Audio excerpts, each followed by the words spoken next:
Hey, I'm Chris from How to Politics. Democrats are out here talking about politics and they're not getting it completely, devastatingly, entirely wrong. No, oh, no. According to influential and elected Democrats, the Democratic Party sucks.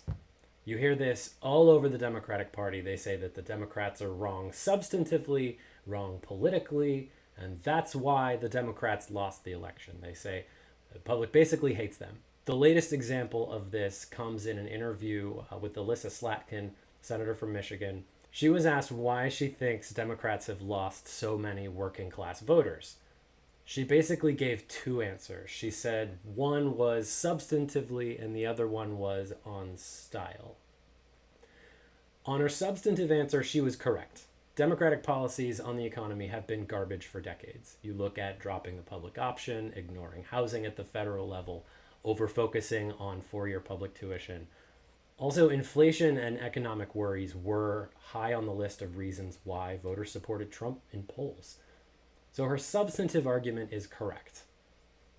On style, she says Democrats have gotten further away from recognizing that people need a strong leadership figure. They want what I call alpha energy. She goes on to say Democrats are really good at analyzing policies and giving you the faculty lounge explanation of things, to the point where we sometimes lose the messaging ability to say, this is really hard. We are going to get us through it. So first, what the fuck? Where does that come from? Where is the idea that the American people need alphaness? And what is it exactly? Would you say that Obama was alpha? He won consecutive majorities of the popular vote.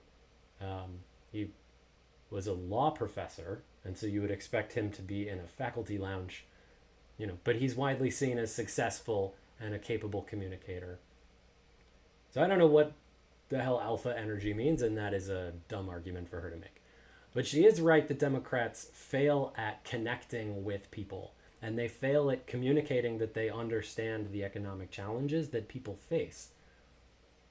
So she also covered the question of socialism.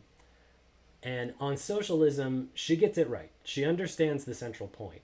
She says that Bernie Sanders' central tenet, that wealth has been absolutely concentrated and moved from the middle class to the upper class, that's not an opinion, that's a factual statement. I agree with her, she's right. However, she also says, and I also agree, that socialism isn't the cure. And I think that's correct. Basically, the failure of the Bernie Sanders enterprise has been branding and marketing and communication and execution. Okay, there have been lots of failures of the Bernie Sanders enterprise, but a key one is branding and calling it socialism instead of calling it helping poor people. All of this is because the Democratic Party is in a crouch. The Democratic Party has no apparent public identity. Partly, this could just be that they're a party out of power and they don't have a central organizing front runner that they can all sort of rally behind, like Trump was when Biden was president.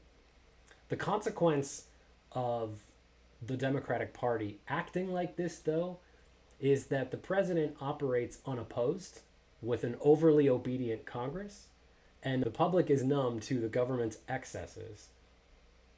Like, for example, snatching people off the streets and sending them to a gulag in Central America without seeing a judge, or taking a $400 million gift from Qatar.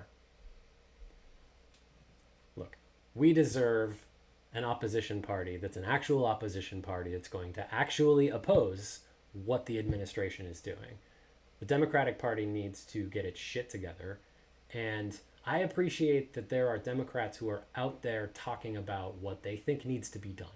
The fact that Senator Slotkin showed up, did the interview, did it like this, and she did it in a way that maybe was designed to get headlines. But I think that's good. Democrats should be pugnacious. Democrats should push back like an actual opposition party so that there can be some moderation in the government. Thank you for watching. I'm Chris from How to Politics.